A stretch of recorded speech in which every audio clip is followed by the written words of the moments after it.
Alright, all you circle spinning stunners out there, welcome back to Under the Radar. And with the current situation still going on the Rockstar video page with the dreaded blue Muta triangle still up telling us that the video still can't be found, we decided once again for this week to have the hat right next to us to see what sort of crazy stunts you stunners can pull off with a theme attached to it. And the theme for this week, folks, is none other than two words, ring and circle.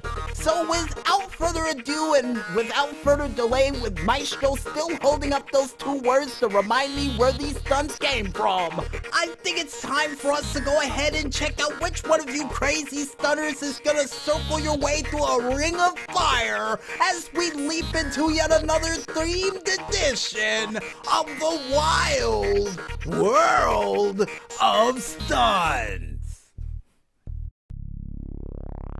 And the first stunt that we have up comes from the stuntress Merganis with their said stunt, Spinderella Award. And according to the Maestro, it's more or less a learning process than an actual stunt. But at the same time, anybody who can do what she can do is definitely an ace in my book. Now, what I'm trying to say, folks, what she did was jump off the side of a ramp during a race and pulled off not a 900, but double that amount up to an 1800. And according to the Maestro, in 1980, according to what the spin radius would say, not once, but twice, and landing on all four wheels, only hitting a fence near Grove Street property. Like what, Maestro? Like a glove? For her to just say, it's easy as that. Basically challenging you at home to pull off the same thing. Now, granted, do I think it's gonna end the same way it ended with her, with her car just wobbling in the air and spinning around like it did? Probably. You know, it all depends on your spin level like she has.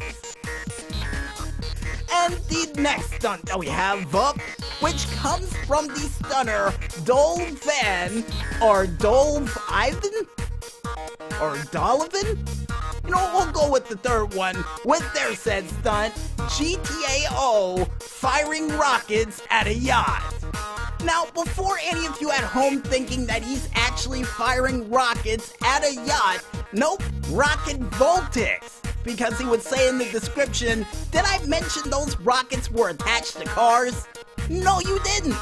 And would proceed to actually take his rocket voltic and do a John Elway perfect spiral, or Brett Favre, whatever favorite quarterback you want to mention, and spiral his way right directly onto the boat with all four wheels landing just a couple of inches off the helicopter pad and landing right directly down the stairs. Like what, Maestro?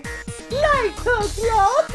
And to prove that he could do it more than once, he would fire up the rocket voltic once again and leap right back onto that boat in the same position he did before in a living instant replay fashion. Like what, Maestro? Like a glove? And the PR department, along with the doctors and everybody else who arrived late alongside with the Maestro, would give this stunt a 10. Along with the other stunt that they just saw right now, and gave that one a 10 too. Nice. And the next stunt that we have up, and in a feat of craziness as well, comes from the stuntress and the femme fatales themselves, Vinewood on Fire, with their said stunt, Batty Glide Ring of Water. Now, the reason why in the world we said this stunt was crazy, folks, because first off, they went from the top of the mountain next to the Fort Zancudo base to just use their Batty 800 bikes to just wheelie their way all the way to where the reservoir was, only to land rib first on that reservoir that they had over there. Now, I'm not a doctor, I'm not a scientist, all I am is a guy who reads off these stunts off the screen we see here, but I can tell right from when they landed that had to have been one of the most painful stunts they pulled off here on the Wild World of Stunts. And according to the doctors, they suffered 3 broken ribs from that said stunt, and also a ruptured spleen. And after all that happened to them, they would get back on the horse and still try to do the stunt. And on the second attempt, folks, they would be able to land successfully and would jump off the bike into the water for a nice cool landing like what, Maestro? Like a glove. And hopefully their injuries were able to heal from the said stunt, and at the same time, here's hoping they ride again and do another crazy stunt that apparently the PR department, along with the Maestro, would give a perfect 10, because like we say here on the Wild World of Stunts, at first you don't succeed, try again, no matter how many times to the hospital you head. Yo, seriously, that's what we say here, and it's written on a plaque somewhere in Music Village headquarters, but I think it fell off the wall. But I digress, because the next stunt that we have up comes from the stunner I Am a Stabber, nice name by the way, with his said stunt, a circle wheelie by Stabber.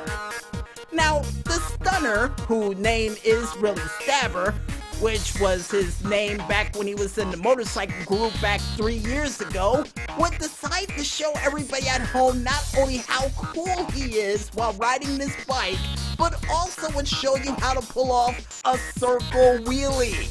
But before doing so, he would try to wheelie his way up the wall and would land back first on concrete, only to get back up on the bike, go to the Grove Street area, and pull off a wheelie donut while in Grove Street.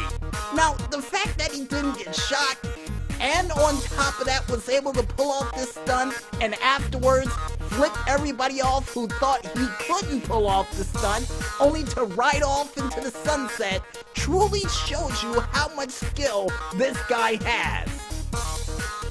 And oh, we almost forgot to mention, while he was wheeling up the side of that wall, he actually ruptured his disc in his back. Ugh. So yeah, according to the doctors, he's gonna be out for a while after that. But how was he able to pull off the donut wheelie despite having a ruptured disc in his back? Well, according to what the PR department told me and the doctors, that's sheer grit. Oh, you mean the stuff that Edge was talking about on Monday Night Raw for the longest amount of time? Yeah. So I guess it really does exist. Nice. And speaking of people with grit and determination, the last but not least stunt that we have up for this week, which comes from Dante Thomas 89, with his said stunt, Backflip Fail GTA 5. Now, I know what you're thinking at home. This doesn't have the word ring or circle in it, but hold on. During this said stunt, the rider that goes by the name of Dante, yeah, his real name is Dante while riding this bike, would have a devil-may-care-like attitude while riding through the industrial park of Los Santos, wheeling his way up a ramp, pulling off a perfect moonsault, only for the landing to be less than perfect for him to go from a wheelie onto him just leaping off the bike thinking that it was gonna crash going, "Arr!" And then while in mid-flight, skipping through that silo that was incomplete and hitting his tailbone directly into a steel beam. Ouch! Ouch! And according to the doctors, yep, it's broken. He broke his tailbone in half from that landing. Yikes! And how long is he gonna be out for? And apparently the doctors wrote a question mark on the paper, which means it's going to be for a long time. So to Daniel, get well soon. Seriously, man, that looked like it hurt. And apparently according to doctors, not as bad as the broken arm he got when he landed shoulder first and skipped back into the air like a living stone. And I got a feeling that had to hurt worse than a broken tailbone, but then again, I'm not a doctor. And if you guys want to go ahead and check out any other crazy stunners out there trying to get themselves maimed for unnecessary fame, you can head on over to the socialclub.rockstargames page, only known as socialclub.rockstargames.com, and just click ever so lightly on that video page to check out a whole bunch of crazy stunners who might end up in a movie cast or a body cast before the end of this month. No, seriously, with the way they're landing on their ribs and spines and everything else like that, yeah, they're gonna end up like Inspector Gadget before long. And I guess with that said, folks, we might as well head back to this music once again. And when we return, we'll be back with another edition of the GTA Online Top 5 Tracks of the Week right after this. So don't get lost in the madness just yet, folks, and stay tuned.